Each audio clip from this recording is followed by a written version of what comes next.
हम सभी लालची राजा मिदास की कहानी जानते हैं। उसके पास सोने की कमी नहीं थी, लेकिन सोना जितना बढ़ता वह और अधिक सोना चाहता। उसने सोने को खजाने में जमकर लिया था और हर रोज उसे गिना करता था। एक दिन जब वह सोना गिन रहा था तो एक अजनबी कहीं से आया और बोला, तुम मुझसे ऐसा कोई वरदान मांग सकते हो जो तुम्हें दुनिया में सबसे ज्यादा खुशी दे। राजा खुश हुआ और उसने कहा, मैं चाहता हूँ कि जिस चीज को छूऊं वह सोना बन जाए। अजनबी ने राजा से पूछा, क्या तुम सचमुच यही चाहते हो? राजा ने कहा, हाँ। तो अजनबी बोला, कल सूरज की पहली किरण के साथ ही तुम्हें किसी चीज को छूकर सोना बना देने की ताकत मिल जाएगी।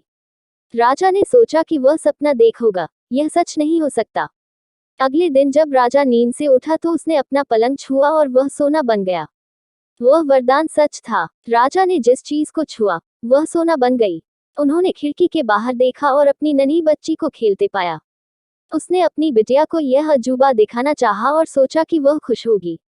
लेकिन बगीचे में जाने से पहले उसने एक किताब पढ़ने की सोची।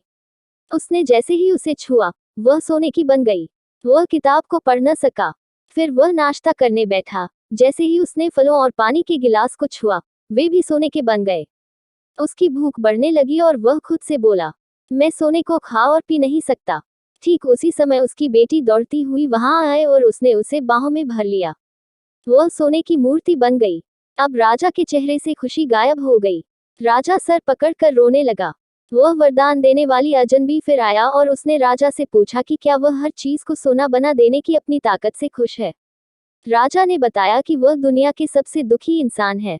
राजा ने उसे सारी बात बताई। अजनबी ने पूछा, अब तुम क्या पसंद करोगे, अपना भोजन और प्यारी बिटिया या सोने के ढेर और बिटिया की सोने की मूर्ति? राजा ने गिड़गिड़ाकर माफी मांगी और कहा, मैं अपना सारा सोना छोड़ दूंगा, मेहरबानी करके मेरी बेटी मुझे लौटा दो क्योंकि उसके बिना मेरी हर चीज मूल्यहीन हो गई है।